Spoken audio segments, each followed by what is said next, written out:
제가 지금 이 자리에 선 이유는 내일이면 열릴 국정감사에 참고인 자격으로 출석 예정되어 있었으나 무산되어 국정감사에서 하지 못한 이야기를 이 자리를 통해 하려고 마음먹고 나왔습니다.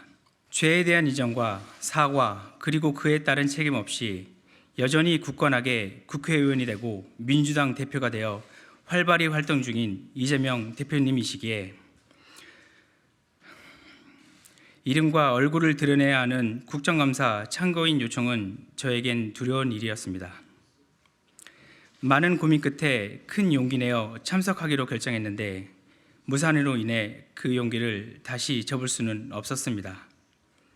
저는 직접 겪지 않고 확실한 증거가 없는 일에 대해서는 할 말도 없고 말하지 않겠습니다. 제가 겪었고 알고 있는 사실에 근거한 명백한 증거를 가지고 이재명 대표와 김혜경 씨의 부정부패에 대해서만 국정감사에서 말씀드리려 했습니다. 무엇이 두려워 제가 국정감사 참고인으로 나가는 것을 기필코 뒤엎어 무산시키는 것입니까? 이재명 대표와 김혜경 씨가 해온 이 같은 일들은 작은 잘못도 아니고 그럴 수 있는 일도 아닙니다. 명백한 범죄 행위며 절대 있어서도 일어나도 안 되는 일입니다. 언제나 옳지 않은 일에 맞닥뜨릴 때마다 스스로 겁없이 저항했다는 이재명 대표님에게 저는 묻고 싶습니다.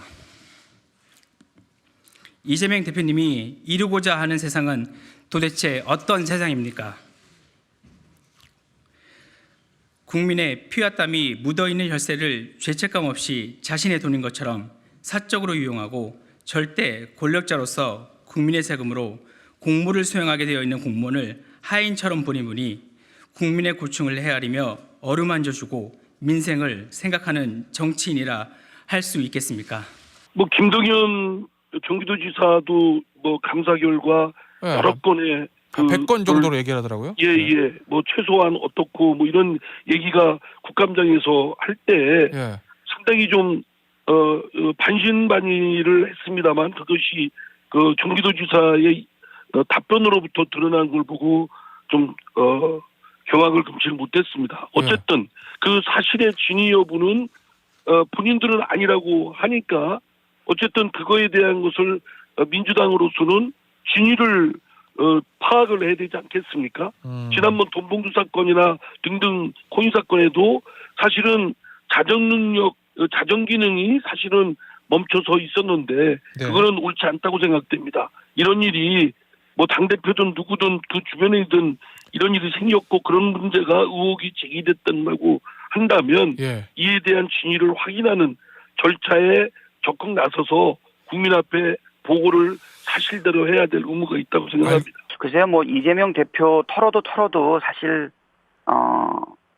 진전이 안 되고 있지 않습니까? 그러다 보니까 검찰의 무리한 수사에 대한 국민적 인식이 굉장히 높아진 것 같아요.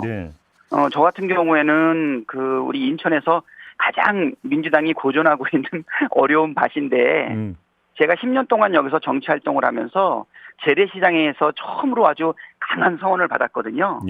박찬대 너무 고생했다. 이재명 대표 축하한다. 그러니까 결국은 검찰의 계속적인 무리한 기소와 영장 청구 이런 부분들에 대해서 국민들이 불안해했었거든요. 아무래도 제가 있어서 그런 것 아닌가 했는데 그럼에도 불구하고 400번의 압수수색이 있었는데도 그런데도 기각이 되는 상황을 보면서 완전히 그 검찰의 수사에 대한 신뢰는 땅에 떨어진 것 같고요. 그러다 보니까 망신주기로 계속 지금 몰고 가는 것 아닌가. 알겠습니다. 특히 버카랑 관련해서는 129번의 영업장을 다 압수수색을 했거든요. 그런 상태에서 이거를 꺼내는 것은 전형적인 망신주기 언론 플레이다 이렇게 생각됩니다.